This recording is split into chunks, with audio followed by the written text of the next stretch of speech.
Well, hello there, and welcome to yet another episode of Let's Talk About Blank, where we talk about everything. I'm your host, Baylor Hurst. And I'm your co-host, Eric Park. And before we get started today, for those watching us on YouTube and not listening, you may notice a slight dip in visual quality. That's because our camera was acting funky, and we're having to use my laptop camera. So it may look a little bit off, and I'm sorry for that, but there's really nothing we can do about it. It's infuriating. I'm very upset. We tried the best we could. More like Baylor tried the best. Yeah. We're using our words, and it's not working with the with the technology. Okay. All right. So before we get started, we're going to tell you a little bit about the things that we brought today. I brought Steampunk Batman. I bought him at Hot Topic. No, I do not shop there except for Pop Funkos. What's I don't wrong do with that. Hot Topic? It's That's scary. That store helps me get through my and, life. and offensive. Okay. So, Eric, why don't you tell us about your movie of the week? Justin, if you don't mind, I would. this is Martin Scorsese's 1980 classic, Raging Bull, starring Robert De Niro and Joe Pesci. This is an incredible film, a perfect film. It's the story of Jake LaMotta and his rise and fall of stardom through the boxing world and the trials and tribulations that go with his troubled life. This is an amazing film with great direction. It's shot well, edited well, acting, writing. Everything about this movie is perfect. Some of the best fighting boxing scenes ever put to film. Just an incredible movie. Just watch it if you know what's good for you. It's such a cool movie. So we're about to get into the news, but first I want to give a quick shout out to my man Eric over here. He got into his dream college today. What is it called? AMDA. AMDA? Well, can you explain to us what AMDA is? AMDA's art school where you get to, do art. Well, why are you going? Because I want to pursue a career in acting, and so I'm going to go and learn from the best. Where are you going to go? LA. LA. Nice. So, unfortunately, we will be having to say goodbye to Eric in a few months. It'll be very It sad. won't be till like October, though. So we Yeah, got time. it'll be a little bit. That'll be really sad. But we're so excited for him. Congratulations, Eric. Thanks, guys. Now let's dive into this week. What do we have up first in the news, Justin? All right. First off, let's talk about Super Bowl Sunday. Super Bowl Sunday. What's that? What's You're funny. It's where they kick balls into a Nope. net. Nope. Reaching. All right. Oh, we're doing Ghostbusters Super again. Super Bowl Sunday. I am very excited for the Super Bowl. I think it's going to be a great, high-scoring game Why are you so excited for this particular Super Bowl, Baylor? because I get to see the GOAT play again. If you'll notice, I got a new hat made for this specific Sunday. Got a GOAT for the greatest of all time, 12 for Tom Brady. I'm very excited to watch the Super Bowl. Guys, let's break down who we think is going to win this Super Bowl and why. Eric? I just think the Falcons have a really good chance. Is that it? Yeah, I mean they've got Matt Ryan's an incredible quarterback, is very well under pressure. He may not have the Super Bowl experience as Tom Brady, but I think he's a good enough quarterback to help pick apart the defense. He's got, and unlike the Patriots who have only a couple offensive weapons, they have an overall better offense. The only difference is they've got Tom Brady, but they've got more things for their almost as good quarterback to throw to, unlike Brady. Mm-hmm. So it's going to be a close game, I think. But What do you think the score is going to be? I'll go 42-45. Really? Whoa, that's really high. That's a really. I mean, they're two offensive powers. Yeah. What about you, Justin? I mean, the Falcons have the best offense in the league, statistically. Mm-hmm. I feel like this will be a very offensive game. However, I think the Falcons will win because I think they have an edge on offense just because that overall offense may be slightly greater than the Patriots. Even though the Patriots does have Tom Brady, it could be anyone's game, but I think the Falcons will win. It will be a close game, though, and I think Falcons will win with 31-28. Okay. Sorry for those that are wondering what I'm doing. I spilled on my notes. All right. I think first of all, I'm going to say that this is going to be a great game, and it could go either way. It's going to depend on a lot of things. I think right now what we're facing is experience versus youth. We're looking at a 39-year-old Tom Brady who's playing like he's in his prime because he kind of still is, and he's been to the Super Bowl 7 times. Did you know that no one on the Falcons defense has been here for more than 4 years? The Patriots have the number one scoring defense in the entire league, and they're arguably the best defense of this year other than the Texans. The Patriots not only have an excellent offense with underrated receivers like Julian Edelman and Chris Hogan and Danny Amendola and Michael Floyd, who the only reason that he isn't doing well is because he did something stupid a few weeks back. They've also got Martellus Bennett. I think that they don't have as big of names on offense, but I think that the way their offense is run is just as good, maybe not just as good, maybe slightly worse than the way the Falcons run their offense. But I think the key here is going to be defense. The Falcons don't have a defense. Except for Vic Beasley, ain't nobody getting near Tom Brady. Nobody's getting near him. And if you give Tom Brady time to work, he's going to kill you. He's going to pick you apart. And if you blitz him, he'll still pick you apart. So I think that the fact that the Patriots have one of the best offenses and one of the best defenses in the league will come into play. And I think what's going to happen is it's going to be a really close game the first half, and then in the second half they're going to go in, make adjustments, come out, and I think the Patriots are going to win this game 31-21. Every time they've been to the Super Bowl the past 10 years, they've been the favorite to win. And what happens the last 2 times they were the favorite to win? Wait, no, there's a Seahawks. They're supposed to beat the Seahawks. Yeah. I mean, but the 2 times that they played the Giants. The Giants. Yeah. The Falcons aren't the Giants though. The reason that the Giants beat the Patriots was because they crushed the pocket around Tom Brady. Tom Brady, he can handle blitzing, but he can't do anything whenever they collapse the pocket without blitzing. Especially because the Falcons don't have that ability. I think because Matt Ryan's a lot more mobile than... Matt Ryan is mobile. I think, like I said, I think it's more about who shows up. It's experience versus youth. Is experience going to be enough, or is youth and hunger going to be enough? I think it'll be a great game, and I think it'll be a Super Bowl that we talk about for a long time to come. But hopefully, because I thought that about the Panthers versus the Broncos. We all know how that went. Oh, man. All right. For those who don't know, not well. Next week, I'll either be very, very happy or very, very upset. Hopefully he's upset. All right. Whoa, that's offensive, dude. Falcons win. You're being a bigot. Sorry. All right. Well, you're right. What do we have next? Next, we got the iPhone X. iPhone X, that's the 10th anniversary edition. It's probably going to be the exact same iPhone with a bigger screen and a better battery life. And it's going to Hey, don't forget about that camera, though. Yeah. It's going to help boost their stock It's just going to give them a bunch of money, basically. Because they don't do anything else besides just bring new iPhones. That basically are the same. Anything else we want to say about iPhone X other than that it's going to be a little bit better? You know, when Steve Jobs ran things, he at least tried stuff new. You just do the same thing over and over again. Come on, Tim Cook. Shape up.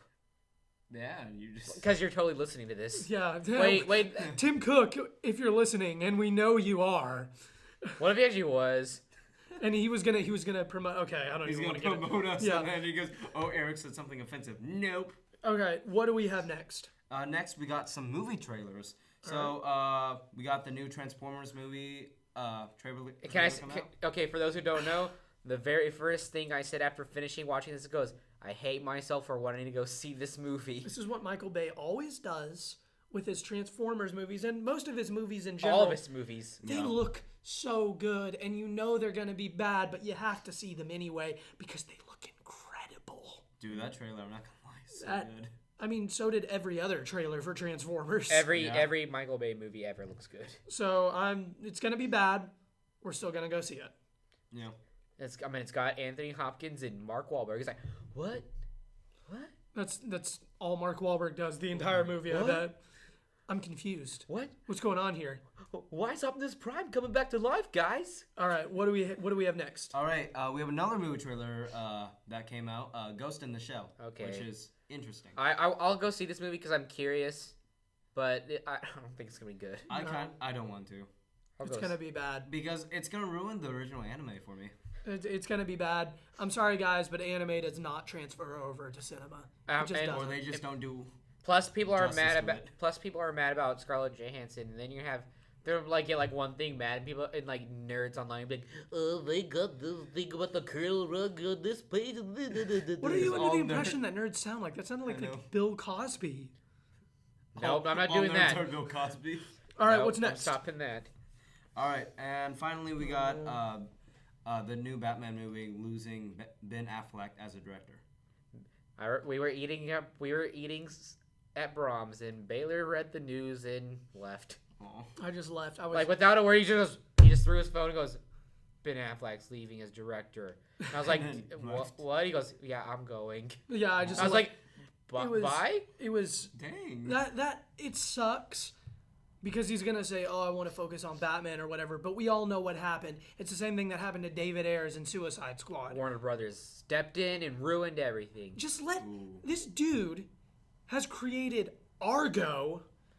Gone Baby Gone. Yeah. And the town. We'll just forget Live by Night happened. Well, I mean, even Live by Night, it wasn't horrible. Oh, did you watch it? Wasn't Suicide I Squad. watched some of it. I mean, I wasn't very interested in it, but it wasn't like the worst movie I've ever seen. He hasn't made a bad movie yet. Let him do what he wants to do. He's a great writer, a great director, a great producer, great actor. Here's the deal. I'm sure that someone will step in and do an all right job. Batman's a character where... One of the Argo writers is rewriting it, Chris Terrio. Yeah, and I'm sure... And he won an it'll be- Oscar for writing it. I'm sure so. it'll be good, and I'm sure it'll be... Because it's not hard to make a good Batman movie, because he's one of the most interesting characters ever. Just... It's frustrating, because I really want this universe to succeed, because I like the portrayals of the characters so far. Except for one of them. But... You know what? You're going to lose good people if you keep doing this, Warner Oh, Brothers. and the Moody Superman. Yeah. Oh. And Henry Cavill wouldn't do a bad job if you would give him something to work with, other than, I'm sad, maybe I shouldn't save people from dying. Do you want? Maybe we should, instead of just having him act, just have shots of his abs. It'd probably be better. That's what made me, it took me like 3 times before I figured out the egg in Batman vs Superman was plastic, because I was too busy staring at his abs, because they were just like right there. I was just like, oh wow, you're pretty strong. What egg? Like the scene, there's like this scene where he's like making breakfast, but it looks like a you know those eggs that like kids have with I their know what kitchen you're sets. talking It about, literally looks like one of those kitchen sets. In Batman v Superman? Yeah, I'll show you. I'll have to check that out. Yeah. It's You were once distracted you with his watch abs. once you watch it, you can't like unsee that. It's really annoying. So who are some directors that we think might do a good job? You want to start? Oh, no, I'll start off. No. I mean, Nolan would. Nolan would. But he Nope. won't. Yeah, he wants to do other things. My number 1 pick is George Miller of the Mad Max franchise. And for those who don't know, before Nolan's, after Batman Begins, they kind of thought about just pushing his stuff to the side because Batman Begins was good, but it wasn't exactly what they had hoped. And George Miller was going to do this whole big Justice League thing.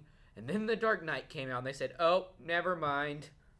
And then they kind of Because just... it was one of the best movies ever made. And they're like, George, you go somewhere else. And then he gave us Fury Road, which was incredible. Yeah. So I think George Miller would be a good. Apparently, since he has experience before with it, he knows how to do action. Clearly, he's made one of the best action franchises of all time. He's good with story. He's good with characters. He's just an amazing director who, and unlike another certain DC director, he's not gonna use. We're going to talk about that. Tons and tons of CGI. We're going to talk about that petition. Oh man! In a cool second, we're going to talk about that All right, petition. I have another pick, but you want to do yours number 1 pick? Yeah. Here's the deal. We've Googled how to pronounce this guy's name, and everyone pronounces it differently. Denis Villeneuve? Denis Villeneuve. Denis Villeneuve. No idea. Venezuela. Dennis Venezuela. that's it. That's what we're Definitely going with. That's it. That's offensive. All right, he's the director of Sicario, Prisoners, Arrival. This guy knows writing. He knows how to find people that know how to write. He knows how to, he obviously knows how to direct, but he knows how to make grit. Yes. Let me tell you. And story. He knows how to do spectacle. Mm-hmm. And he's also... he does a very good job of doing... Sorry, I interrupted you. Go ahead. We've talked about this movie a little. He's doing the... the long overdue sequel of Blade Runner, and he's also gonna do Dune. For those who don't know Dune, it was a big sci-fi novel, and they made it in the 80s, and it didn't go too well. What I like about his directing style is he's good at doing big picture stuff, but focusing on the small things in them. He's very good at making these big situations feel real. And he doesn't sacrifice character. That's what I really love about Arrival. So that's my pick. I think he did a great job with those movies. All right, Justin, do you have a pick? Any directors you'd like to see? I think there's only one major con about these guys, but I think the Russo brothers would be. They're a not good going tackle. to. I know they want it because they're Well, contract with neither Marvel. of these guys, Yeah. probably. Well, George Miller might. Yeah, but we didn't think Denis Villeneuve would do a franchise, and he's doing 2. But like hypothetically, they would be really good. Except I feel like they'll be a little too safe with Batman. Yeah, they would, and they would water him down. I still think. I mean, they did really good with the Winter Soldier, and so they can do stuff like that. I mean, Yeah, I think that it'd be fine. And then it just won't be a risk movie though. Another pick I have is Alfonso Cuarón, he's the director of Children of Men, which is a very down-to-earth sci-fi action movie that's really good, and Justin's favorite movie, Gravity. Oh my man, God. he loves Gravity. He knows how to handle spectacle. He knows how to handle story, actors, and another little pick I thought would be cool was the Duffer Brothers. Those who don't know, those are the guys behind Stranger Things. Okay. And I feel like that I don't know why. I just feel like that should happen. And before we move on to the main part of our show, Oh man, What's happening? there have been fans petitioning to have Zack Snyder direct the Batman movie. why you booed him when he came on What? stage at Comic-Con? Why would you want him to? Oh man, That makes me upset. Okay, listen. Can I tell you something? He knows how to make a movie look great. That's it. He can't direct. What's a story? He doesn't do story. What's a story? Listen, I like Batman v Superman because I like Batman. That's it. And he did a pretty good job with Batman, but I do not trust him to take that character and make a good story with him. Very few people could mess up a Batman movie. I think Zack Snyder could mess up a Batman movie. Joel Schumacher and Zack Snyder. Yeah, pretty much. All right, so we're all in agreement that this is not a thing that should happen. No, internet, knock it Stop off. it. Knock it off. Knock not it good. off, internet. If You're gonna this make a petition bad goes movie. through, I will just weep uncontrollably. Knock for it days. off, internet. Just stop. All right, Justin, thank you very much for No. joining us right now. Eric, if you'd let him out. Bad internet. Learn Alright. your lessons. So, I just screamed into the mic. I'm sorry, guys. I'm yelling at the internet Justin, you left your phone here. like an old man. And can you grab me a water, please? Yes, I can. While our guest joins us. Alex, come on in. It's good to see you, sir. It's good to see you. Gentlemen, ladies, if you don't know, Alex is a good friend of ours. Yeah, can you fill that up, please? I have getting a character, so I have to be mad at him. Oh, man. Oh, yeah. Eric's gonna be mad at me. So today we're going to have one of our very fantastic debate episodes. It's going to be a lot of fun. And so as per the usual, well, no, wait. I need to announce this in. Gentlemen, let's talk about pop culture of 2016. Debating. No, wait, it's Alex v.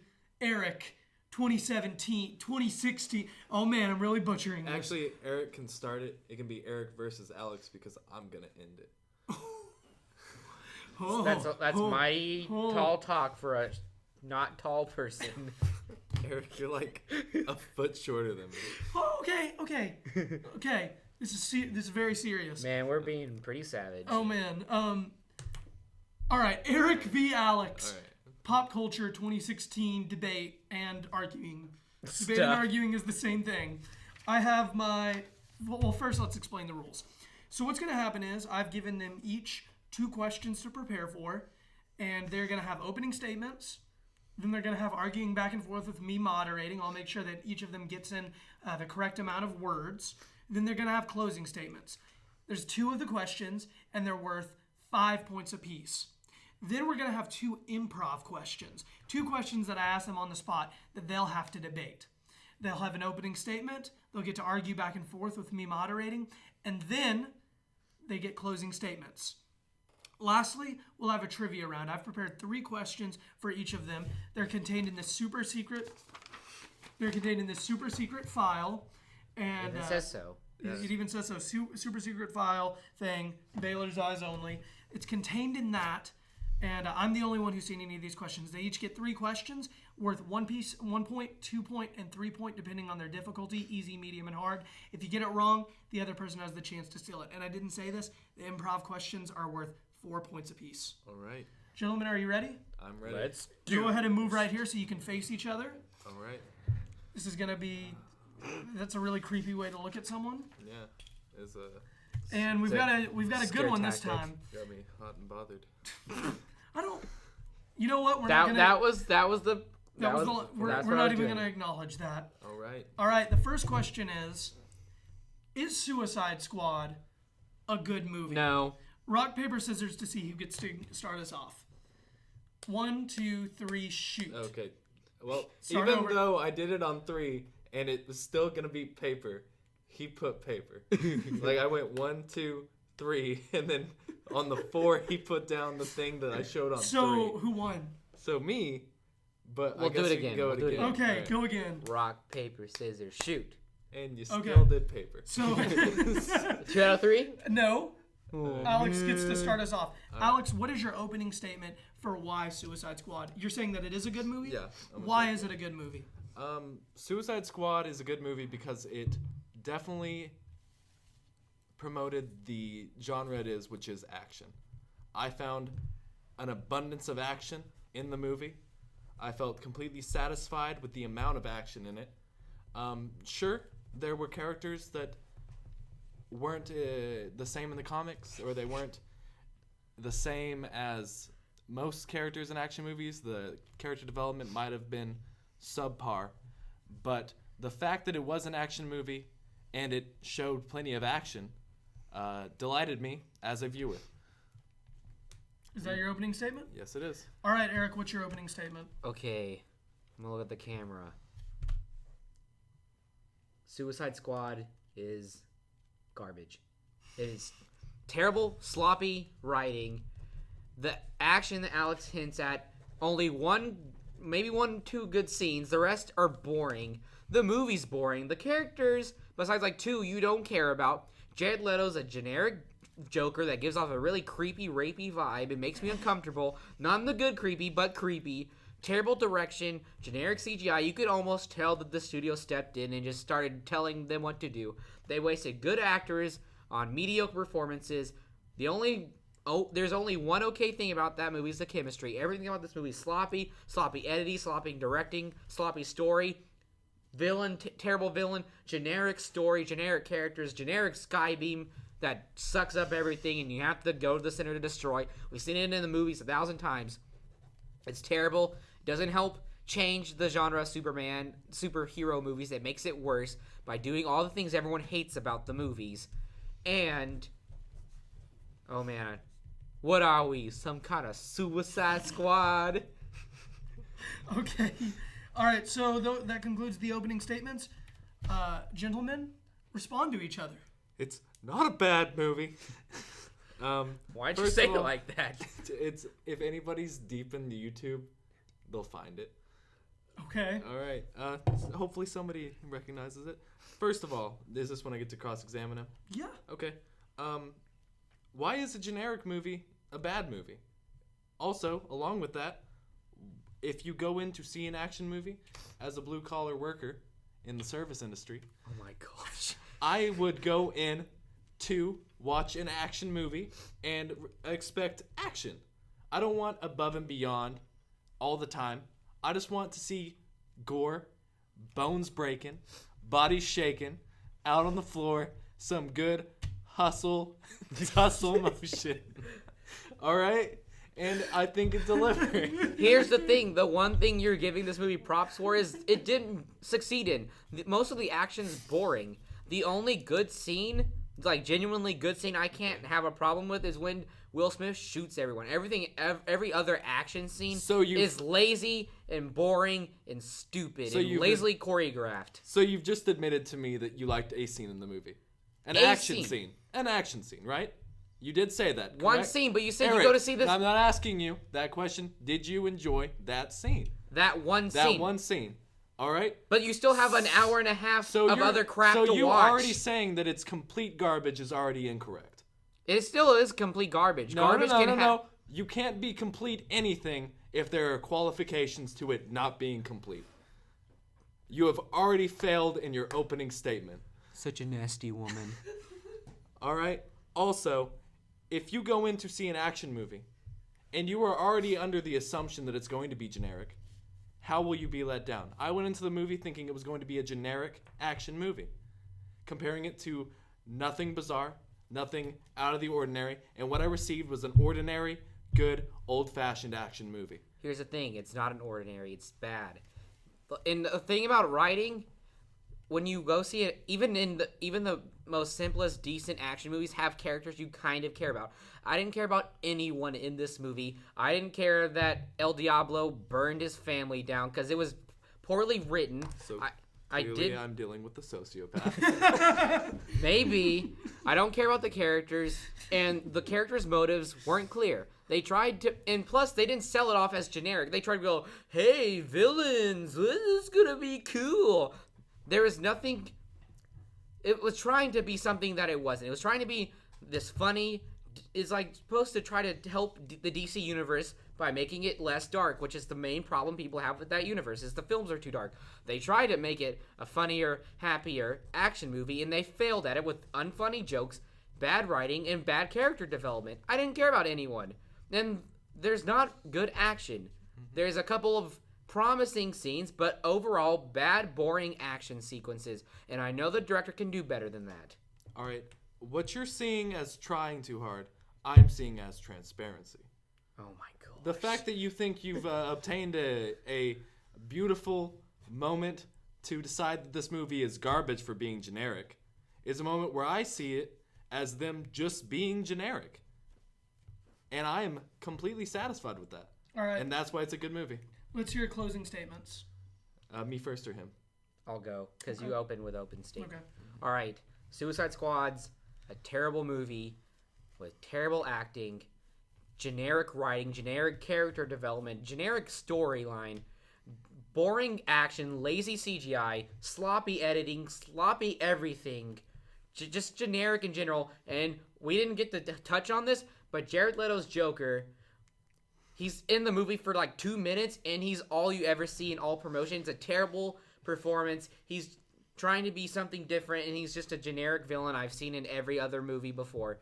You shouldn't settle when you watch a movie. You should be entertained and try to see something you haven't seen, which is what they were trying to. This is what they were selling us and advertising. This was supposed to be something different, something unique, something fun and original. It wasn't. It was overly generic with awful writing and awful direction and bad acting.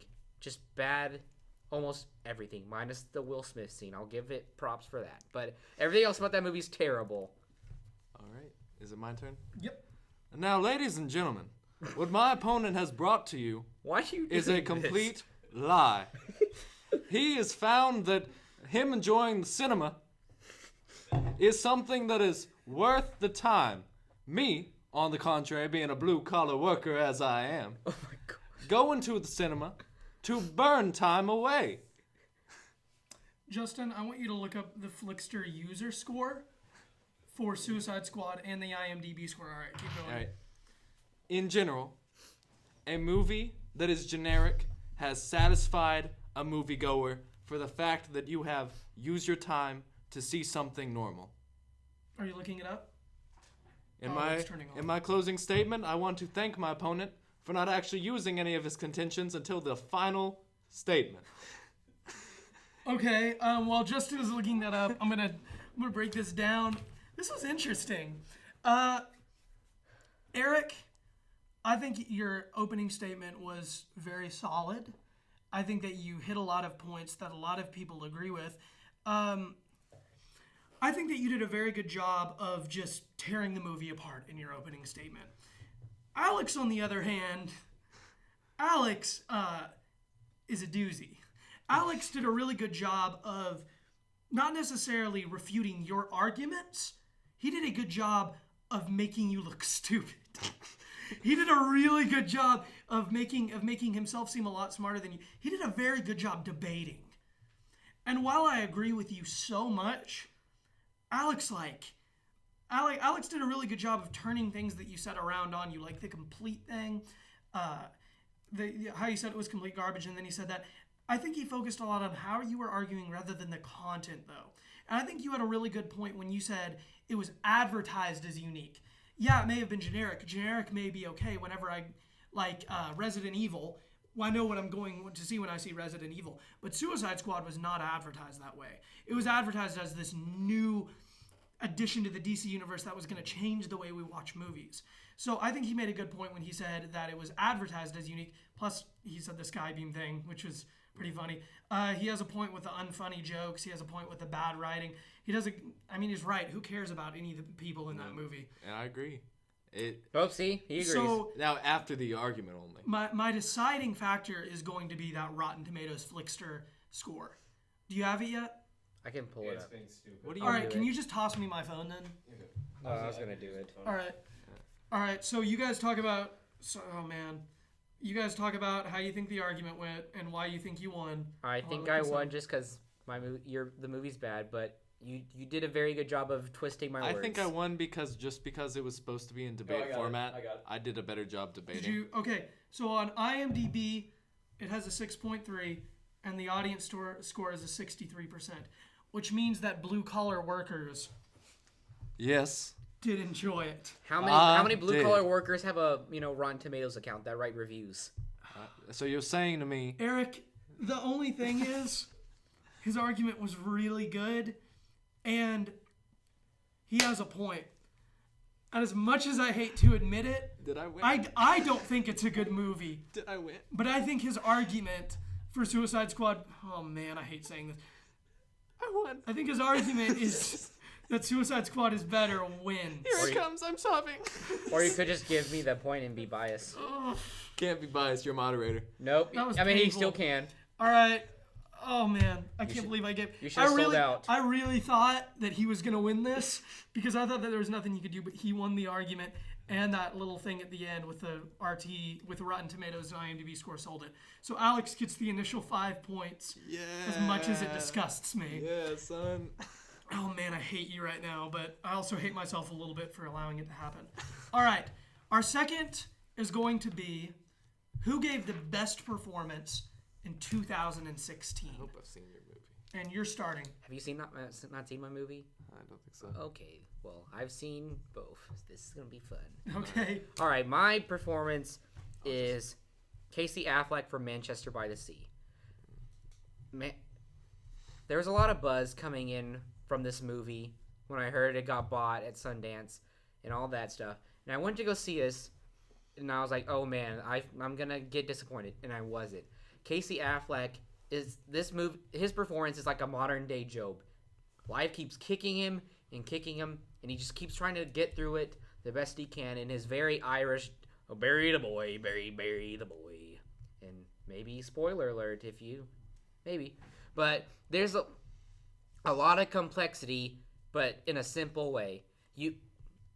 The more you watch the movie, the more layers get pulled back, and the more you just watch this character, why he acts the way he acts, and it's really heartbreaking. Not unlike your movie where it's manipulative, it earns its sadness through the acting and the writing. But we're not talking about the movie; we're talking about the performance. And I think he does a very good job of dealing with all these emotions that the audience doesn't know, but makes you realize something happened. You keep asking, why is he doing this? You keep questioning his motives, and then you keep getting revealed, and it's really heartbreaking. And he's won, basically, besides like 1 or 2 awards, he's won like every single award for Best Actor for this film. All right, what's your opening statement, Alex? My movie that I've chosen to be the best movie 2016, Best along performance. with Best Actor performance, would be Will Smith in Collateral Beauty. And although Eric thinks it's manipulative, It is. I disagree. For the fact that I actually felt like the performance that he gave was genuine and completely beautiful. Collaterally beautiful. Oh my gosh. He should lose just for that. As a blue collar worker. Oh my gosh, quit doing that. I enjoyed the film because in this movie, Will Smith finds... You guys are making this hard. Stop laughing. It's knocking me off. You're supposed to be serious. All right. You're the one making it Will hard. Smith Oh, man. loses his daughter. Spoiler. Well, it's in the first 10 minutes. Sorry, guys, if you haven't seen it. You should still see Yeah, it. we're going to spoil. So All of the movies. I'm going to spoil my movie because mine's going to help mine. All right. He loses his daughter, and he's totally shut down. And he won't talk to anybody, and he's just sitting in his room day after day, just eating scraps of food and going on bike rides and riding around town, just thinking about how he can't ever see his daughter again. And I relate to it on many levels because just like everybody else, I've had hardships in my life involving death. So when I saw this movie, I found kind of like a person that's going through the same things everybody's going through. And in this movie, he deals with it the same ways that most people would. And in the end, he finally comes out of his shell due to his friends. And I think that everyone can relate to that. All right, I'm gonna jump in on this. Okay, first of all, if you want to talk about the regular Joe, this whole movie is about the regular Joe. He's just a handyman who goes and has to take care of his nephew because his his brother died of cancer. You want to talk about losing children? He lost both his son and his daughter because of his own selfish actions. And when you figure this out, you have to watch him deal with all the fact that it's his fault because he was acting stupid and left his fire open, which then caught the whole house on fire. He is the sole reason why his family is dead. And then during this, when he figures it out, there's a scene where he literally takes the cop's gun out of his hand and starts trying to pull the trigger, and it won't work. And you see this breakdown of human emotion. And then when he tries to talk to his ex-wife about it, she tries to tell him that she forgives him. He's just crying. He's holding back these tears. He's keeping himself contained because he cannot deal with the horrible thing he did. And your movie's sappy. His performance is sappy. Will Smith phones it in. Will Smith is a super rich guy that has his family support him, and he's just being a jerk the whole time. You don't care or feel for him. It's sappy. This movie Casey Affleck genuinely earns the sadness and everything in this film. He gives a way better performance. It's much layered. Yours is a one-note character that's just sad. There's a lot more complexity to my character, an overall better performance, and a much better movie. Okay. Cross-examination? Yeah. All right. First of all, I would like to say because of the fact that in school, he is not a static character because of the fact that he does change. He's not a one note because there's at least two notes. I would like to say there's many notes because I found his performance to be colorful, vibrant, and above all, beautiful. Collaterally. His performance is boring. He just sits there and mopes, and everyone tries to make him feel better, and he was like, nope, you're dumb. I hate you all.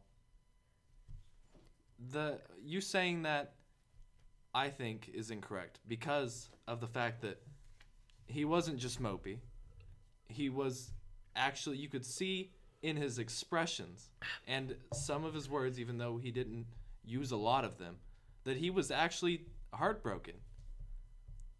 That he was actually going through things. His daughter didn't die and he go, well, I guess I'll just sit around now. He didn't just give up. He just said he walked around the city thinking about That's what I'm daughter. saying. That's not doing anything. That is doing something. He's not sitting on his couch sulking. He's trying to find an answer for the fact that it happened to him. He wrote letters to a God that he needed answers to. And can we all relate to that? Can't we all think that we haven't asked God why something happened? I relate to this movie, and that's why I loved it. And I think anybody who's ever been through anything rough can relate to it too. Okay. Let's hear closing statements. All right, you go, because I started opening statement. I think this movie is beautiful. I think this movie is, if not very well written, very well performed. And I haven't seen Eric's movie. I'm sure it's good. I hope that it has good ratings. And I wish him luck in this competition. All right. Well, first of all, Alex doesn't talk a whole lot about Will Smith's performance. He talks mostly about the film.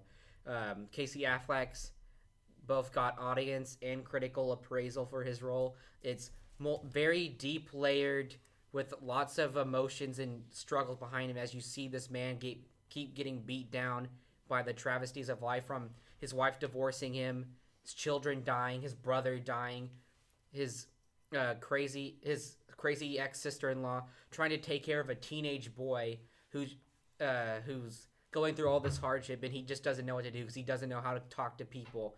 Because after his kids died, he shut himself out, and he just goes through his life holding in all these deep, deep inner turmoils. And your movie has a semi-happy ending. Mine has no happy ending because that's not how life works. It's not your Hollywood, everything's decent. He leaves his nephew and he leaves his family and goes back to Boston to be a handyman and just says, hey, take care of my nephew for me. Okay. You guys talked a lot about the movies and not a lot about the performances, and that's going to be, I guess I'm just going to have to fault you both as much, so we're just, I guess we're in the same boat. But you guys talked a lot about the movies and not about the performances much. I liked your modern day Job reference. I thought that was clever. I thought it was well-educated. Caught up in I don't remember what I meant by that. You talked about his character progression. You talked about him being a regular Joe. You attacked early in your opening statement. It was a nice attack. You mentioned his awards and his acclaim, which I thought was also a good argument. I mean, if everyone likes the movie and if everyone thinks that it's a great movie and everyone comments on his performance and he wins all those awards, how could it not be a great performance? You talked about how your character suffered more loss and they had to deal with more. And the situation that you described was a lot more painful than the situation you described, even though both are ridiculous. Yeah, no human being should go through what either of these people went I through. hope God. I just think my movie and actor performed it better. You both broke down really powerful scenes. I enjoyed that. You attacked it as saying it was sappy. You talked about yours being layered. And you said something that I agreed with, and I can't remember what it was. So we're just going to... it was about the movie thing, and then you just started talking about the movie. You have an excellent vocabulary. You're arguing very well. You were right about the blue-collar sound thing. It's got a 6.6 and a 67% according to users. And you talked about him being relatable. You talked about how he had many notes. I said you had a nice Also, if his character won that position, it's automatically harder for me to win this argument. But your facial expression, you talked about his facial expressions, trying to find answers. You talked about how he's trying to find answers, and you were really polite. However, I think that there's just, plus I could tell that you haven't seen his movie. I haven't. I said I already did. Yeah, so I don't know if you could judge that performance versus that performance, not seeing that movie. So I just built up my own. Yeah, so you just built up your own. He was able to attack yours in ways that you weren't able to attack his. Yeah. And because you can't attack my performance. Yeah, and especially with all the awards, I have to give this one to Eric. I would give it to Eric too. Okay, cool. Also, I like how you said semi-happy ending can't be possible. I just want to say that semi-happy endings happen a lot in real life. Okay, I'm going to go use the restroom. You two talk about how you're tied and how much you're mad at each other because you're tied. Oh, man, I'm ready to get What do you... Okay, well, semi-happy... That really, I don't understand because all that really happened was he got back with his wife. I just don't like that movie. I think it's terrible. Yeah, but just on a personal basis, do you think it's unrealistic for somebody to get back with their wife? I just think, it wasn't unrealistic, I don't think. Well, I don't. I'm not debating that. falling from the sky. I'm just saying, it should have stuck with. I think the ending would have been more impactful if he hadn't gone back together with his wife and he just finally found inner happiness, because that's kind of what happens in the end of my movie. They have this, him and Michelle Williams had this big emotional scene, and he just she's like, maybe we should go to lunch. He just says no, and he walks away.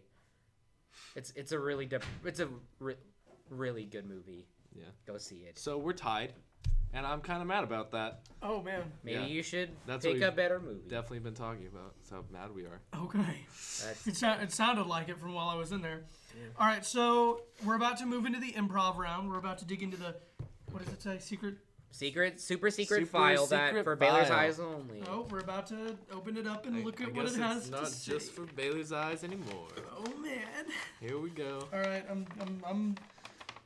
Hey man, this is a lot harder than it should be. Don't look. I've been there before.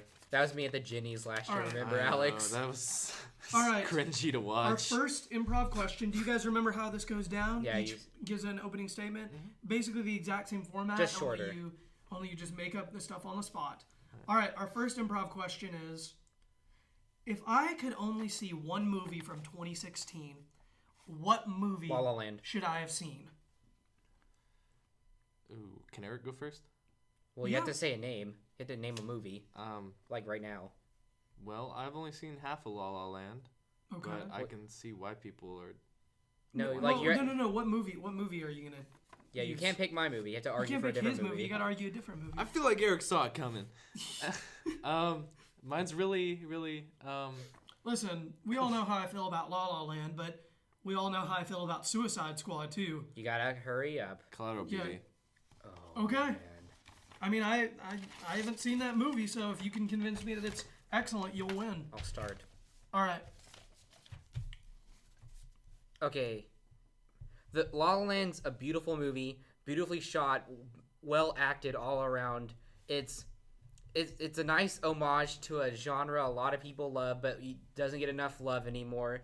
It's well made, well directed. Everyone's great. The song's great. The music's great. It earns it's kind of sappy, but it earns it with well made story. And it doesn't. And it's just a better, well made movie. Yours is a sappy, manipulative garbage fest that is that have really good actors that are cashing in their checks and phoning in their performances. I have two great actors giving it all they've got. All right. Is it cool if I switch my movie to a Nope. different improv one? Because You're I right. feel like if I'm defending the same movie, it'll be redundant. I'll allow it. Okay. Star Wars Rogue One.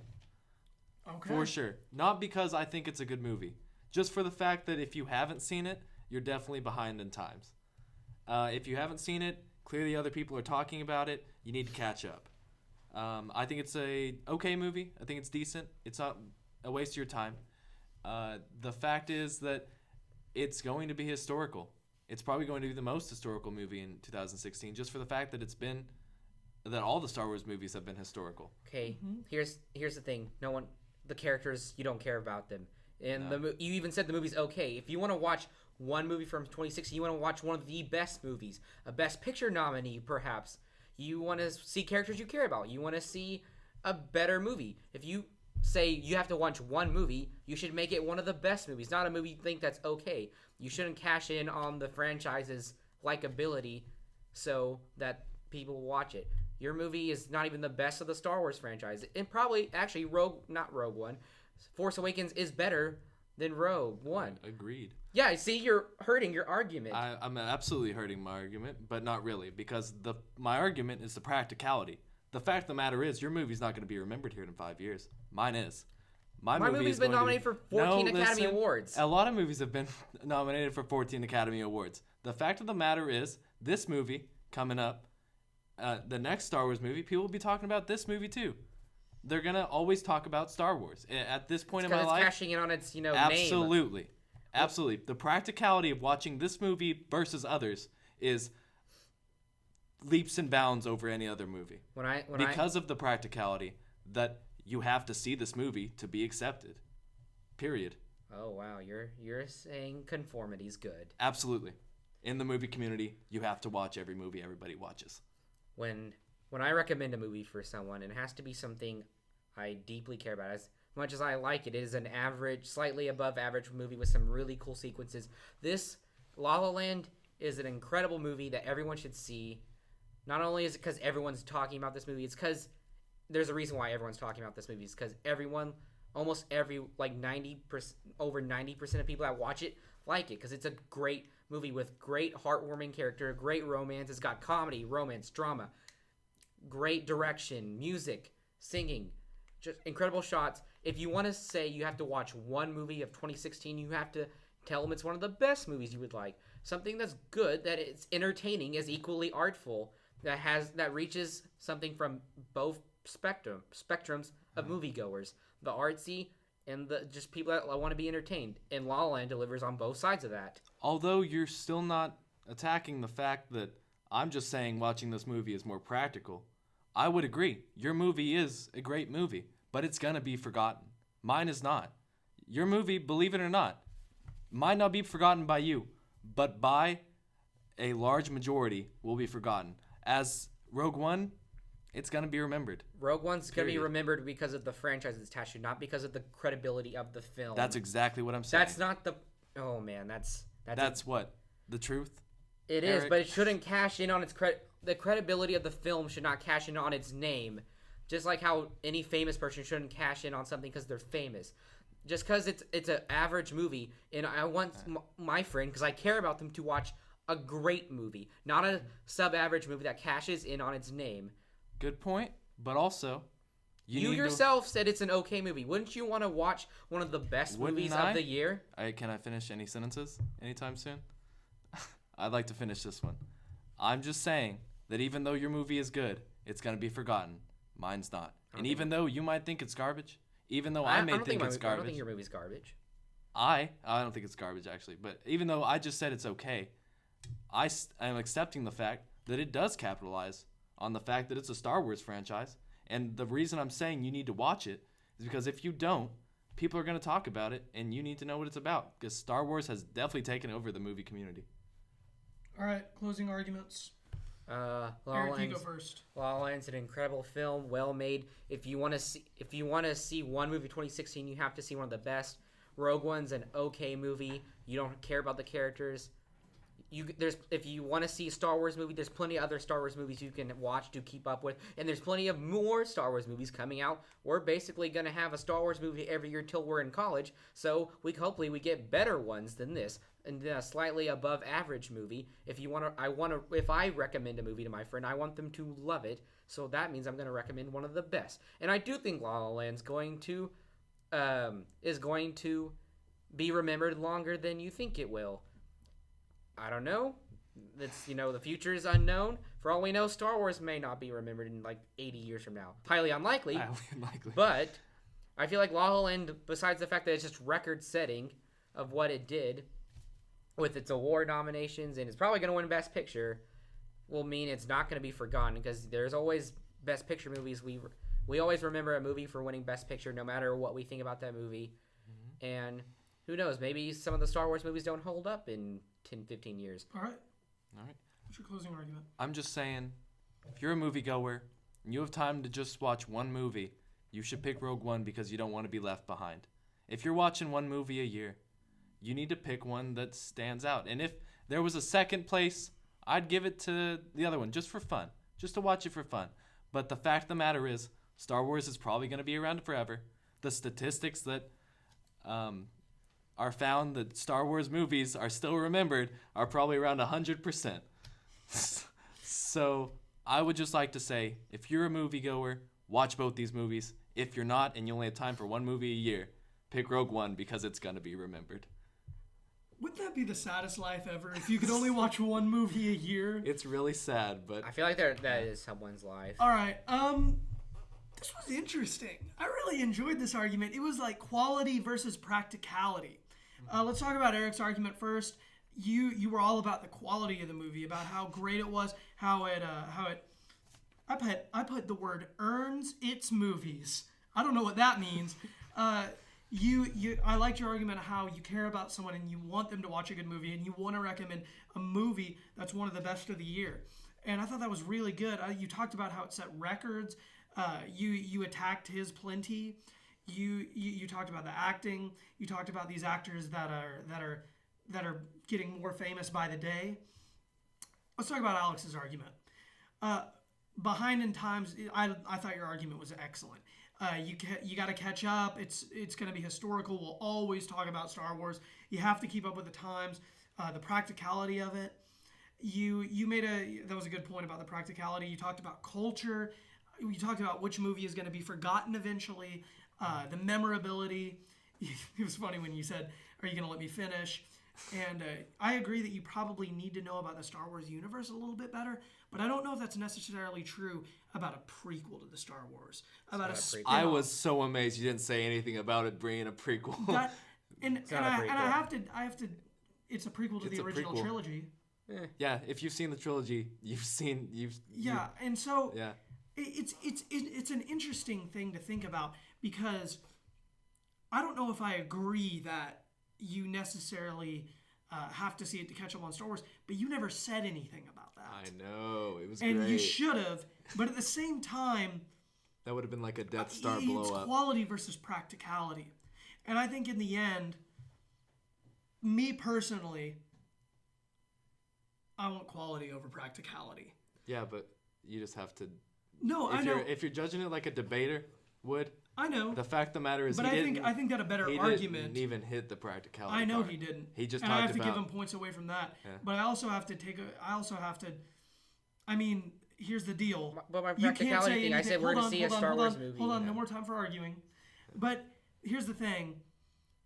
You can't refute anything that he said about it being a good movie. I didn't. You can't You're right. attack anything. And he can attack your argument by saying it's okay and by that and that But that wasn't my It's argument. quality. I didn't say I it was know. good. I was just saying it's practical. I know it's practical. And if I reach that, But- then you know what? he didn't hit a contention. You know what? If someone were to sit down and put a movie in and they were to watch both, I think that they would like La La Land better because of its quality. Absolutely. But And that- he mentioned that. yeah. But you didn't mention anything. And you know what? You have to see a movie. I'm going quality over practicality. All right. And I don't think that there was you're a way to judging do it it. like we had values. Sure. Okay. Okay, sure. I don't know what you mean by that, but so I'm Like- gonna give that to Eric All right. because I think that he was just better. I did like your points. They were very good. All right. By the way, Internet, I did like Rogue One. I just By the way, I Internet, didn't really. I hated Rogue One. I thought it was a really horrible movie. I just think that I had to watch it. Okay. Our next one is going to be what celebrity would make the best president? Stephen Colbert. Stephen Colbert? Okay. Can he be president? Yeah, he's a. No, No, anyone. no. You can do anyone you want. Michael Myers. No. Okay. No. Okay. Oh man. Is that your final answer? Definitely. Okay. All right. No. Snoop Dogg. Okay. I think you got your work cut out for you on this one, buddy. Vice President Michael Myers. Oh my gosh. I like that. We're gonna add vice presidents. We're gonna add vice presidents to it. VP. My Mike VP Myers. is gonna be Dwayne Johnson. Okay. Good point. He should have been your prez, but a good point. Okay. Opening argument for you. All right.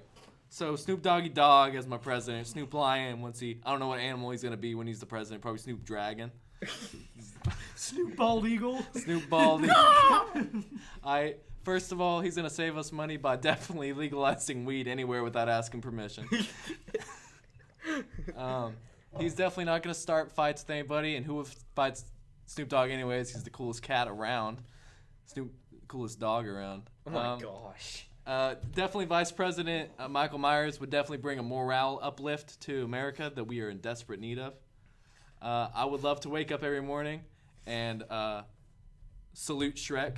I think that'd be pretty. Are we gonna have to watch The Love Guru? Yes, Love Guru every day. Austin Powers would Oh, be. he's lost. Austin Powers would be free for the community every day. I'm a firm believer that Snoop Doggy Dogg and Michael Myers would be a beautiful team, and I wish the best luck to any opponents that they may find, even though they will definitely be left in the rubble of their own defeat. Okay. Oh man. All jokes aside, we want someone to run our country who knows how, politics in the government works, which Stephen Colbert is a very smart man. So I want someone who knows what they're doing to run my country. Second of all, name someone. Well, I mean, there's the people that go, "Oh, he disagrees with me, so he's stupid."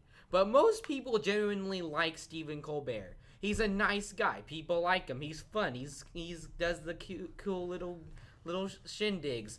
He's funny, charming. He sings. We can finally have a Tolkien holiday. Watch Lord of the Rings free for everyone because he's a big Tolkien fan. He's funny, smart, charming, knows how to debate. He knows his stuff. And then my vice president, the people's champ, Dwayne Johnson. You talk about blue collar. He's the people's champ. Can you smell what The Rock's cooking? I can. Who doesn't like Dwayne Johnson? He's one of the most liked celebrities in the world. He's one of the nicest ones in the world. Everyone loves him. His charisma. Both of their charisma combined could take over the world. They're funny, charming, and I feel like Vin Diesel would be ready. not Vin Diesel, ew. I feel like Dwayne Johnson would be able to listen to the people, and as well for Stephen Colbert, and they'd actually get things done. And I feel like they'd be less polarizing than your candidate, because your candidate's, committed, like, felonies. Those are opinions? No, no. He's committed crimes. People aren't going to vote for someone that's committed serious crimes. Justin, can you see if Stephen Colbert or Dwayne Johnson have committed any crimes, please? Besides being the people's champ. Besides giving Mine's, the about people's elbow. Mine. Oh man, nobody laughed at my joke. Besides the fact that they're both really nice, really funny, likable, charming, charismatic, Stephen Colbert could get crap done. He's smart. He knows what he's doing. And if I want someone to run my country, I want them to know what they're doing. He'd be like a white Irish Obama.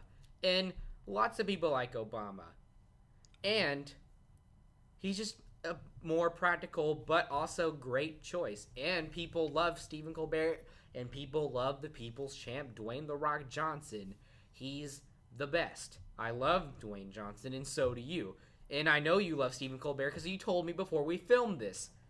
Snoop Dogg is a funny joke, but he would not be able to get anything done, and I don't want him in charge of my nukes because he might get a little too stoned and might accidentally press a nuke button. Stephen Colbert is smart, calculated, and is able to debate his opponent. He tears Snoop Dogg to shreds in a debate.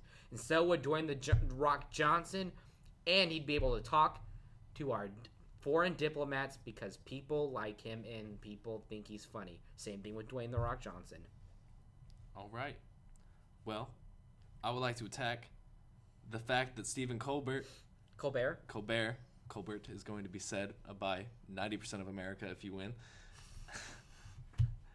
He's right. I don't think that Stephen Colbert is charismatic. I think he's edgy-ish. I think his views are definitely going to get in his way of being the president because as it stands right now, I would love a liberal president, but America doesn't. That's why we got DT, son. The fact of the matter is Snoop Dogg would be the best president because of the fact that he wouldn't do anything. The fact of the matter is that he is a pacifist. He doesn't fight. And that's what we need right now is a moment to get some money from that weed revenue and uplift the morale with Mike Myers. Okay, well, here's the thing. First of all, I wasn't done. No, this isn't cross-X. This is the debate, so I'm going to... This isn't cross-X. This is my first, setup. You tried to get him, but then you messed up on your words. Okay, so can I feud his point real quick? No, we're not in cross-X. I don't... Let him finish. Yeah. Okay. And if he takes more than another 10, 15 seconds, I'll stop. All right. I don't think, because I didn't get to attack Dwayne, that he would be the best for domestic. He'd be the best for domestic, but not foreign affairs. He's our people's elbow, not their people's elbow. I feel like people can learn to love Dwayne Johnson, and there's a lot of very conservative people who wouldn't like the fact that their president smokes pot a lot. Like, a lot. I don't have a problem with it, but I know lots and lots of people. So you talk about people can get together. The fact that he smokes weed ever is going to hurt him. And then his hip-hop career is going to ruin him because they're going to think he's just a dumb thug who doesn't know anything. And, first of all, I don't think Mike Myers could be vice president because he's not from America. He's Canadian. We discussed that. I thought we care about the Constitution of the United States. So I know who Stephen Colbert cares about. It's the Constitution of the United States. And the people's champ, Dwayne "The Rock" Johnson, will care about the Constitution. So therefore, that is what I'm here to uphold, is for the people and everyone. And Stephen Colbert's not that edgy. He's devout Catholic, man. He's a Christian. People love religious leaders. People love politicians who are religious. If you don't ask me, most of the Republican Party get elected because of their religion. Dwayne "The Rock" Johnson, people love him. People like him. They're smart, they're educated, they're funny, witty, charming, charismatic. Lots of people think Stephen Colbert is charismatic. Okay, closing arguments, please. All right. I would like that point stricken from the record that he's not an American because we did discuss that was allowed. I'm fine with that. Okay. The fact of the matter is, do people want to learn to like Dwayne The Rock Johnson in foreign affairs?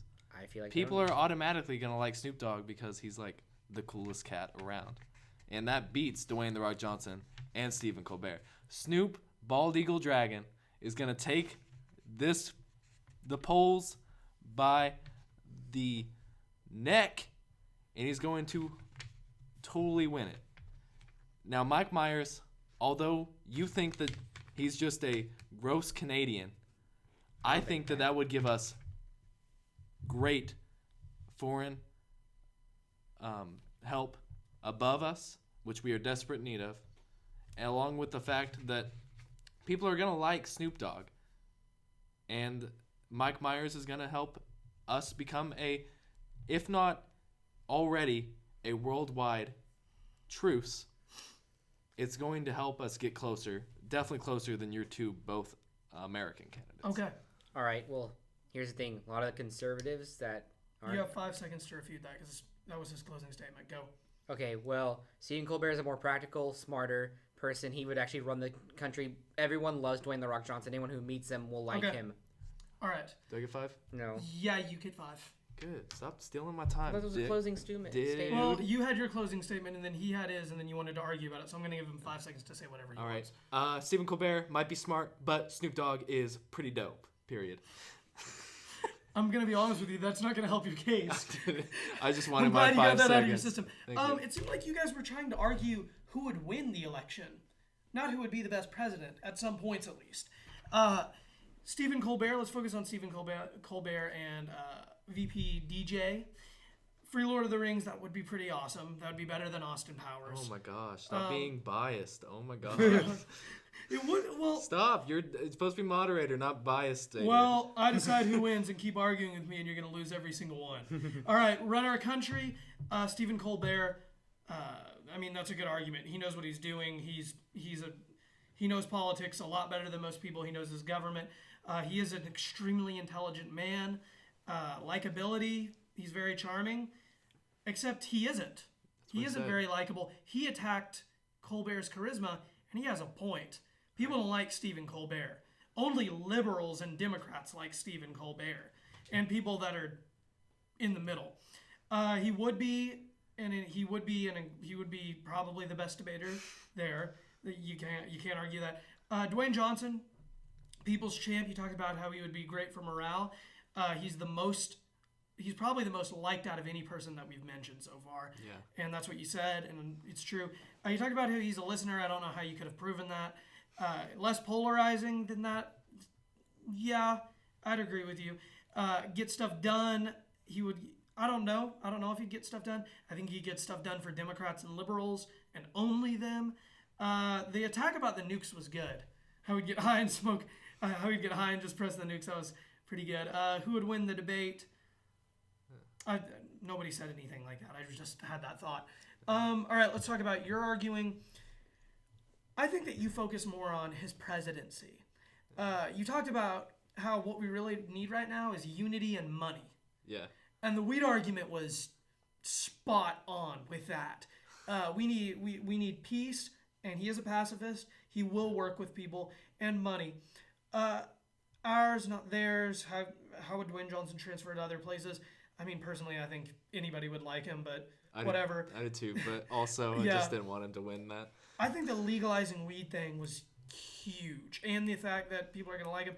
I don't know how that would morally uplift. I don't know how you could compare Dwayne Johnson and Mike Myers. I'm just saying they would both morally uplift. They would, but Dwayne Johnson would much more. Let's not forget my point about conservatives not liking weed and not wanting it legal. And that's his argument. That's who would get elected president.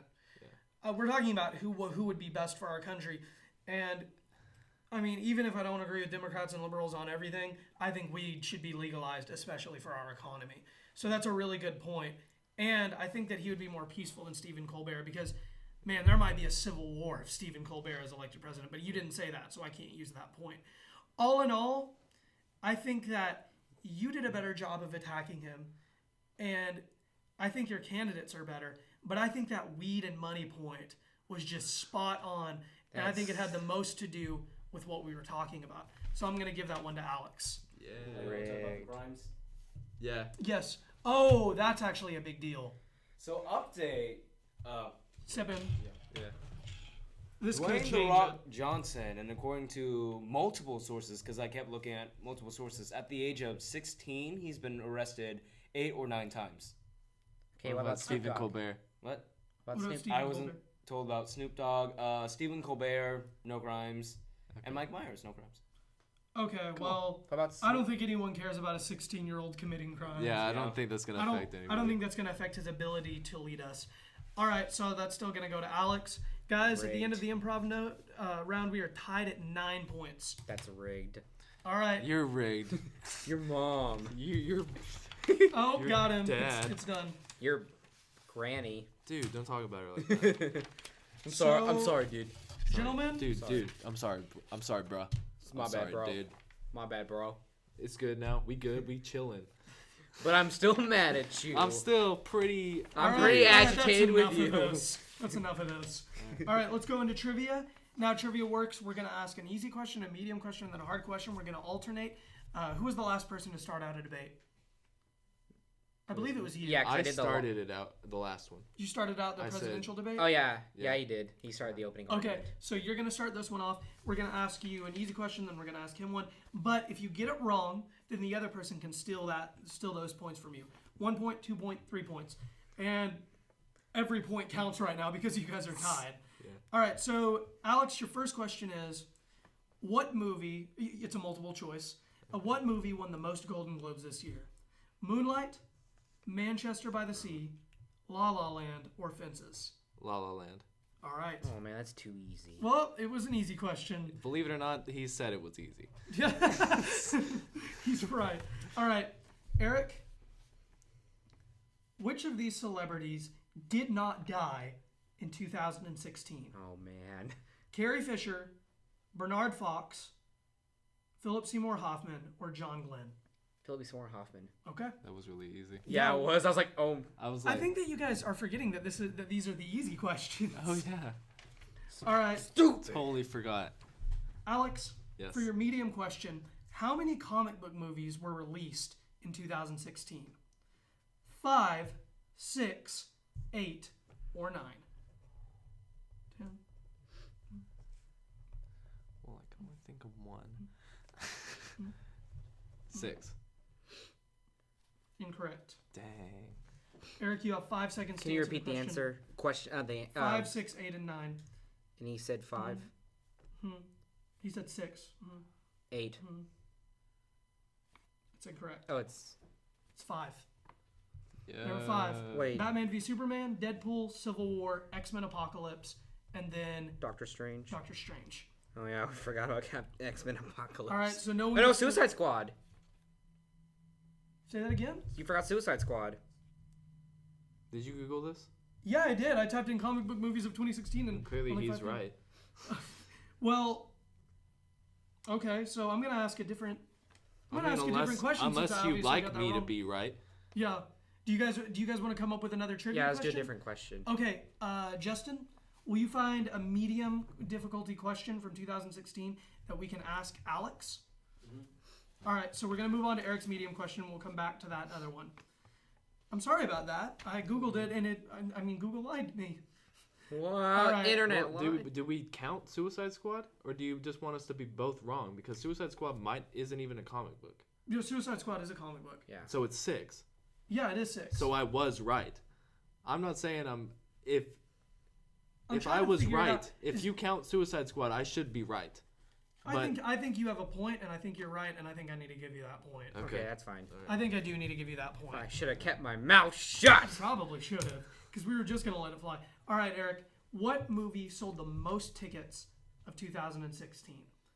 Was it Jungle Book, Finding Dory, Civil War, or Rogue One? Rogue One. Incorrect. Dang it. Okay, now I know what it is. Finding Dory. Correct. I hate my life. I'm going to kill myself. I swear. Oh my gosh, that was really loud. All right, here we go for Alex's hard question. What is the fourth highest grossing animated movie of 2016? Is it Sing, Kung Fu Panda 3, Moana, Oh yeah, I forgot that came out. or God, Zootopia? Zootopia. Is that your answer? Yeah. It's incorrect. Dang. Can you repeat the answers, please? I think I know Sing, it now. Kung Fu Panda 3, or Moana? So it's the fourth? What? The fourth highest? Yeah, Sing. incorrect. It's Moana, isn't it? Nope, it's Kung Fu Panda 3. Really? Yeah. I forgot about that movie. That was an easy one. Well, for me, but still. Well, get over it. You're not in the game. No one cares about Kung Fu Panda. Yeah. Just kidding, I actually really like that movie. It's actually the fourth cared about. I actually really liked Kung Fu Panda 3. I kind of just forgot it came out. All right. So I win. this one's for who is this one for? Alex? This one is this Alex's question? No, Eric's it's my question. All right. Well, actually, you didn't necessarily win because we're introducing a new segment today that I didn't tell you guys about. Ooh. All right. What movie did not receive a 98% on Rotten Tomatoes this year? Was it Zootopia, Love and Friendship, Kubo and the Two Strings, or Under the Shadow? Kubo and the Two Strings. That's correct. Dang, That's that's a what I was gonna 97. say if you were wrong. Love and Friendship had a 98.9, didn't it? It's a 98. Oh, okay. All right. Arm wrestle, right? Oh man, I definitely lose. If it was arm wrestling, I'd give up. I can All tell right, you that gentlemen. much. I mean, you did lose already. But he's adding But that I new know segment. he's adding something because Eric needs a chance. No. I planned on doing this. I just didn't want to tell you guys about it because I didn't want you to prepare for it. All right. This is called Final Blank. Final blank. Final Blank. Eric's gonna win. Why is Eric gonna win? He's better at movie stuff. I know it's about movies. All right. Well, I mean, you've technically beaten me so far. I Final guessed on blank. 6. Is where we have one last debate where you two decide what you're going to debate about. You each come up with something that you want to debate about, and I'll choose, and then you'll debate over it. All right.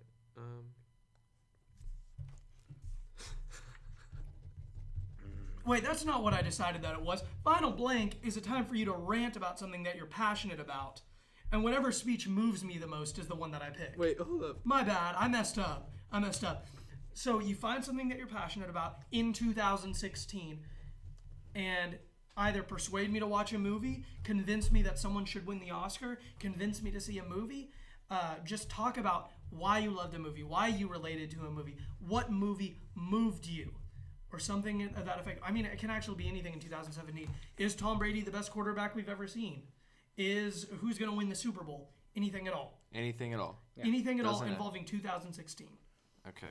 Let me know when one of you guys have it ready. Well, I just want you to know what my prompt was gonna be. When drying your body, does a really dry towel or a normal towel work better?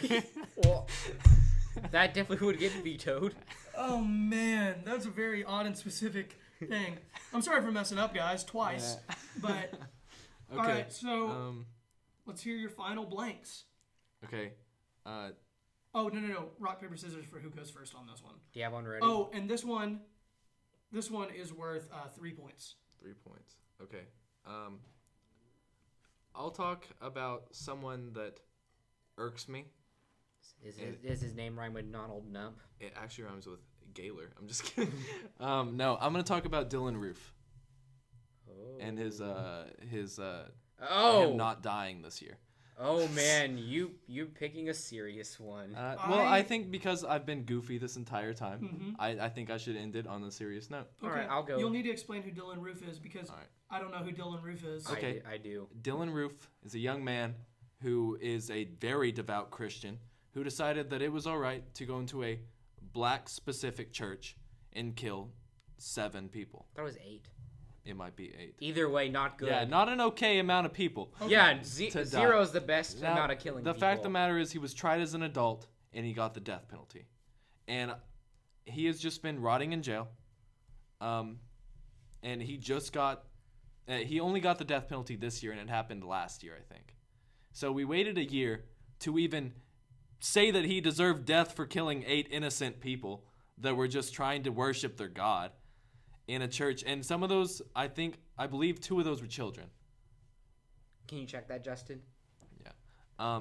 And he is getting the death penalty, but they're still just letting him rot. And I just get so angry by the fact that we let them have life, even though they've taken so much away. Like, 8-fold, he's taken lives that weren't his to take. And I can only hope that there is a God, because the people that he killed deserve to be up there. Oh man, that was really good. All right, Yeah. I'm gonna talk about something equally as frustrating. This is containing some graphic things, so be warned. This is Brock Turner. Is this okay, or do I need to? No, you can talk about it. Okay, for those who don't know, Brock Turner was charged for raping a girl unconscious while she was unconscious behind an alley by the dumpster. Instead of, getting like 30 years or whatever, which is, what you should get for doing something that horrible or more or worse, he got 3 or 4 months in jail and with community service because the judge thought that going to jail for a long time would ruin his chances of having a better life. Oh man, let's feel bad for the rapist. A man who was privileged and his dad helped get him off by throwing money at everything and getting away with it by just being rich. Mm-hmm. He went to a big fancy school, Stanford. It's a pretty big deal. It's kind of like the, Harvard of the West Coast. And it's infuriating because all evidence there's no doubt that he wasn't guilty. I mean, both of our things are definitely not good things that have happened. And it was infuriating because stuff like this happens all the time. And for some reason, it's always the victim's fault. It sounds preachy but it happens. The victim gets blamed. It was what they were wearing. It's what she was doing. She was drunk. You shouldn't take advantage of someone, and you shouldn't treat them like human garbage, literally by a dumpster. Literally treating this poor human being that's someone's wife. I mean, actually, I don't know if she's married. But this was someone's daughter. This was someone's sister, cousin, niece, best friend, maybe girlfriend, potential wife, potential mother. This was a person that did something that, without her consent, without her being awake to consent, her brain was shut off. And then they blame her for the fact, hey, maybe you shouldn't have been drunk. That's not the point. You shouldn't do that to someone, no matter what their state of consciousness is. And the worst part is, the judiciary system that's supposed to give us justice is this guy should either be given the death penalty or rot in jail. He was given 3 or 4 months. Guys spent more time for smoking weed than this guy got for raping someone. Okay. Justin, did you have something you needed to say? Did you find the amount of people? No, my phone died. Oh, okay. All right. So here's what we're going to do now. I want you guys to give solutions to these issues. I want you to think for a few moments and think about how this situation could have been avoided, how it can be fixed in the future, or what should have happened instead of what happened. Do you want to go first? I already got it. Okay. The fact of the matter is, the reason he did it wasn't because he was born hating black people. He did it because he wasn't shown enough love. I think that we shouldn't focus on people that look like they're going to shoot up places. We should just spread as much love around as possible. And I know that's a hippie outlook, but I swear if we're all happy and loving, this will work. True. It shouldn't have happened. For the fact of the matter is, those lives shouldn't be gone. They should still be here walking and talking and loving. Because clearly, if they were in a church and killed innocently, they, at very minimum, loved somebody. And I feel like the love he took from people is the love he should have been given.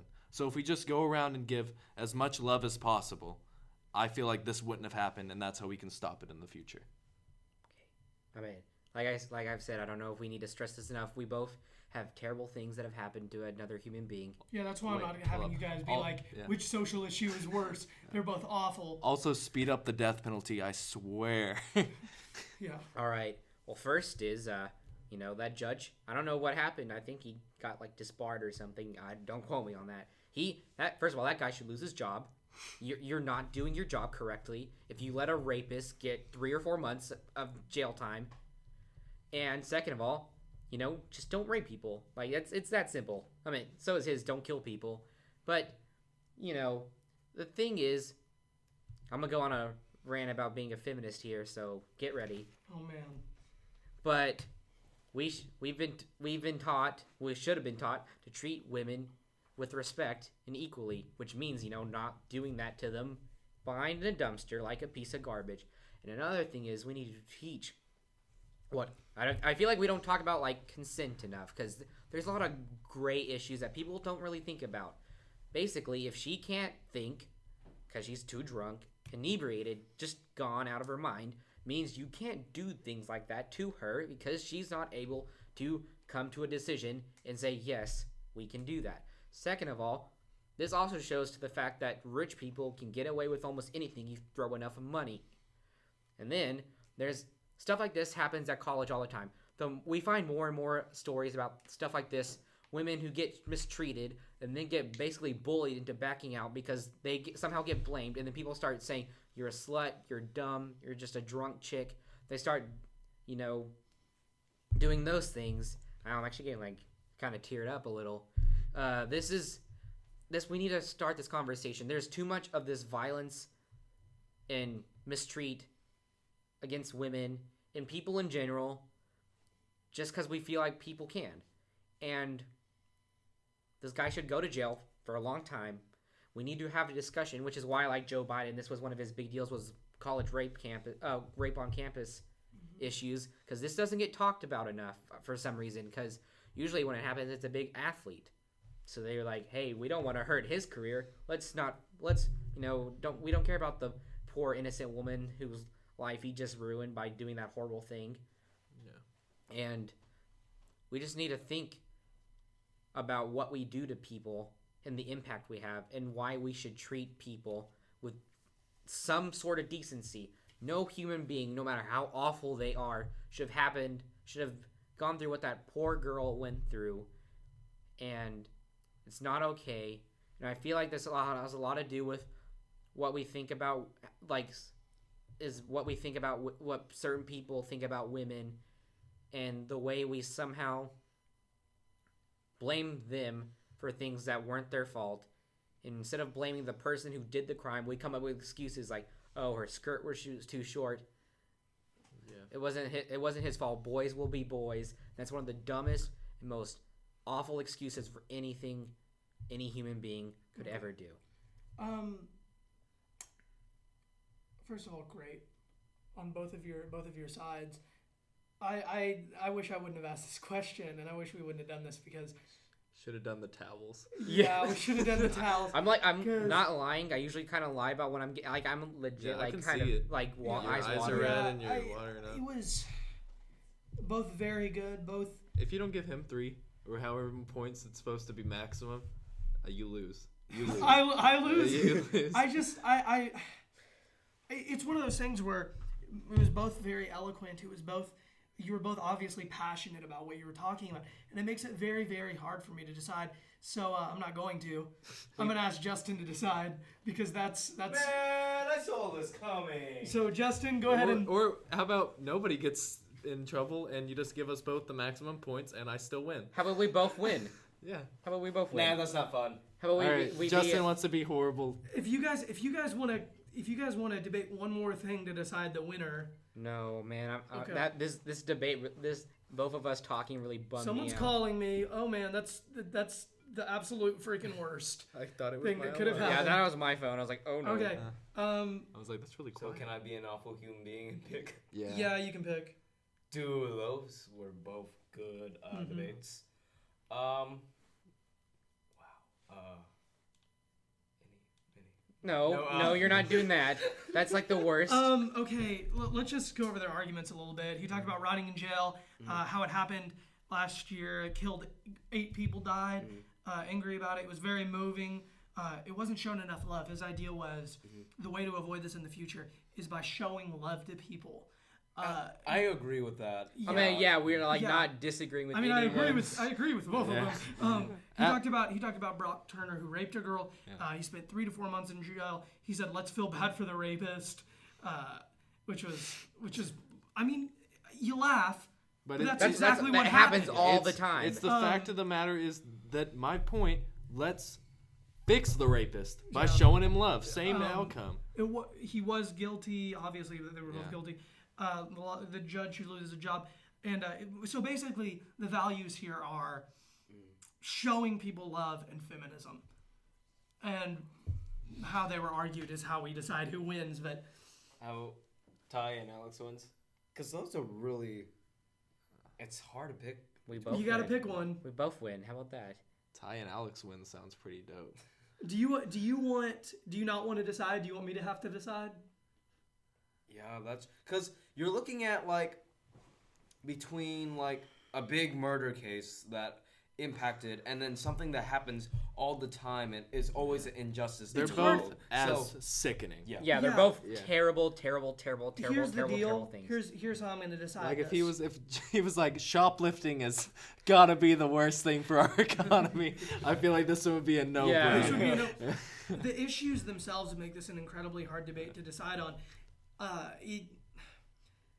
I feel like Eric had a little bit more passion behind his speech, but you had a little more logistic behind your speech. Mm-hmm. You had a little bit more content to say. He talked for a really long time. Yeah, he was on fire about what he said. Yeah. I mean, he did go on the definition of a rant, so. Yeah. Here's what I'm gonna do. I mean, we're gonna arm wrestle. No. I'm just kidding. I was like, I'm just kidding. I was like, fine, I lose. Justin, thank you for being no help. We'll see you later. All right, here's. Dude, I'm a wreck. You're a wreck, dude, but I love you. I love you too, man. Dude, we're getting really. Did you find another trivia question? Did you find another one for 2016? We can make one. Dude, bruh, I'm so like emotional right now. Yeah, me too. Okay. Like no lie. Well, my phone's dead, so I can't look one. My phone's dead too, by the way. You want to pick me. I am going.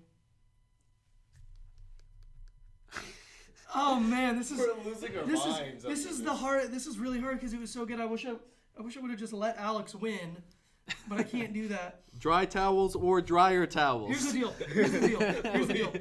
I'm gonna give you guys 10 more seconds. Oh man. And I'm going to decide within those 10 seconds who wins. And what you're gonna do is you're gonna give me 10 seconds of why your issue should be taken care of by President Trump. Oh man. If he could make a law to say everyone has to show 3 acts of love a day or whatever, or everyone has to. So in depth, telling you how it would work, kinda. Yeah, give me a plan. Give me a plan on how you would implement how your Donald Trump principle into society. Let's use Donald Trump. Yeah, how Okay. Donald Trump should. Donald Trump, Okay. if you're It's listening. the thing. It's not. Donald Trump, if you're listening, and we all know that you are. Oh, just especially We're because about I to make give fun you. of him. We're about to give you a plan. DT's our main funder. We're about. Oh, so Russia? We're about to give you a plan. Oh yeah. Alex is going to give you a plan on how to show more love, and Eric's going to give you a plan on how to spread the feminist movement. Yeah. Is that? I'll word it differently because Yeah, people that's hear fine. that, people are like, Yeah. Okay. So go ahead, and this is going to decide. The fact of the matter is, we don't show love. Americans are not loving people. Like, I will go down the street and I see 0 smiles, 0 hellos, 0 passion for loving another human, except if they're holding hands and taking up the sidewalk. Okay. The fact is, Salty? we need to. I'm not even going to say his idea. DT needs to say 3 acts of love a day. Show somebody love once a week would help. Mm-hmm. I think once a week, if Dylan Roof found somebody who said, hey, just know you're appreciated, he wouldn't have gotten a gun and he wouldn't have killed those people. That's how I think we should implement. Find one person a week. One person a week, even if you know them. Say that you love them or say that you appreciate them. Because they are humans and they have souls, and those souls can be corrupted enough for you to kill people. Because he wasn't born a bad guy. He really wasn't. No babies popped out and goes, I'm going to kill people. Except if you're the Antichrist. All right, period. That's it. All right. Oh man, this is really. We're not actually going to do 10 seconds, as that was not 10 seconds. I Eric, didn't think you wanted if you want a 10 few seconds. moments to collect your thoughts, feel welcome to. Solutions are not limited. So what you're going to do is you're going to explain, kind of like what he did, you're going to explain what's going on, explain the problem, give a short summary of it, and then explain how we would fix it in a, I guess in a bill. Okay. The best way to stop stuff like this is to start conversations so we know what to do, how to do it, and why we shouldn't and should not do it. So the best way is start them when they're young, which is why you should enforce some sort of curriculum that teaches, because you kind of go over this in sex ed, but a lot of states have really bad sex ed. Like Texas still practice abstinence. Texas has one of the highest teen pregnancies in the world because we don't teach kids how to do, like, just how to work with stuff like this in general. And so that's why you should, first of all, the fact that college students have to take like consent things or whatever, that's the thing you have to take at Seminole, is not okay, which is why you start young on how to treat people and what's okay not to do. And so you start with a system and help work it through the system, so eventually maybe people will stop, realizing, hey, I shouldn't do stuff like this. And then judges be harder on rapists. Like I've talked about this earlier. We found out the Baylor coach, one of the Baylor coaches, knew that his players were taking advantage of women, and he didn't do anything. Joe Paterno, one of the best college football coaches, didn't do anything when he had knowledge that his coach was molesting children. We have to start from the beginning to tell kids and to teach kids of what not to do and how to do it, and to treat women and people in general with respect, and to treat each other's bodies and everything in general with respect, and to be loving, to care for people, and to treat other people as human beings, and just be loving, as we kind of talked about a lot about. Once a week, please. Okay. I don't know why I wanted this pin. I don't know why. I don't know why I either. wanted that pin. I reached for the pin. Okay. I think his was better. I've come to my final decision. You had all kinds of passion in your speech, and you have a plan. His plan was a system, and his plan was a plan that could take place over years, and it was much more practical. Yeah. While I think you delivered a better speech, I think he delivered a better plan, and that's what I was looking for. So I'm going to give him this win. Please, anyways, totally be nice to people. Yeah, definitely. Do both of these things. So Eric's going to win 16-14. Eric is now 1-2. Eric finally won 1-1. But here's the deal. We're doing this again. We're having a rematch. Yeah, we're having a rematch. All right. Let's see if Eric can get a second win and challenge the current LTAB debate champion. Who's that, Baylor? That's me. I won the first one, so now I'm the champion. I haven't had to work my way up. And Alex, if you weren't aware of the rule, once you win 2 debates on LTAB, you can challenge the champion to become the current debate champion. And then you get to moderate. All right. Which is actually a lot of fun. But we're going to have a rematch next month. Either this month or either next month or the month after, depending on your plans. Because I want to see you two go at it again. Very good episode. Maybe one of our best episodes yet. Oh man, I'm really emotional right now. I know you're really emotional. All right, guys. Thank you so much for listening. Thank you to our guest, Alex. Yeah, thanks for coming, dude. Thank you for doing such a great job. Thank you for your great speech. Remember, everyone, love somebody.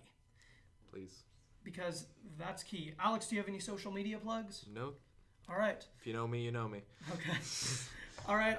Also, my social media plugs, you can find all of them at baylortravis.wordpress.com, or you can follow me on Snapchat at burst22. You can find all of the podcast social media at ltabpod.wordpress.com. Also, this Saturday, some good friends of ours are out at Shawnee Little Theater. I believe it's Saturday. Yes, Saturday, Sunday. And then next Same. Well, we'll talk about Alice in Wonderland next week. Also, if you want to go see a play this Saturday, 7:30, which is today, 7:30, you can go do that. Also, if you want to go see Eric perform, he's also performing, and he'll be next week at Shawnee High School. Where? The PAC, Performing Arts. The Performing Arts Center, and at 7. Be there at 6:30 because it's dinner theater, which means It's you dinner theater. get to eat dinner. You get to have a cooked meal for you, and then you get to watch a play. All right. Thank you guys so. Oh, you didn't do your social media plugs. Yeah, follow me on Twitter and Instagram at The Real Eric Park. As Baylor said, go check out the play I'm going to be in, and check out our good friend Sabrina, Annika, and Kaylee. I'm not going to try to say the name. It's very long. It's the effect of gamma rays on Man in the Moon marigolds. Yep. Then also You should go see that with us tomorrow. You're not in the screen at all anymore. I know. and then Miss Bond's in it too. Yeah. And one of our favorite teachers, Mr. Bartley, Did you have is one more directing thing that it. you wanted to say? You looked like you had something you wanted to say. No. Okay. It's this week and next week. Go check it out. You can get tickets online. If you show up, well, how long is it? 30 minutes or 15 minutes? If you show up 15 minutes before the show starts, you get a half-price ticket. Yeah, which is good. All right, guys. Thank you so much for listening. I'm going to throw Eric's movie. Oh, man, please don't. And goodbye. See ya. I want you to win. I want you to win so that you can challenge me because I want to debate you. That's the only thing that sucks about being like the champion. Why we both didn't win points. Like I thought it was I didn't know that it was a point. I thought it was like if the speech was good, it was 3 points. Oh, that's how you thought it was? Yeah. Alex won. because you were Hold on. passionate just like me. That was a good debate. And I totally should have won the practicality on a debate standpoint of the Rogue One. No, because you didn't attack, and in my case, in an actual. Oh yeah, debate tournament, I thought you were gonna win the Well, Rogue One one. Maybe you should know your moderator better. Oh, this is still recording.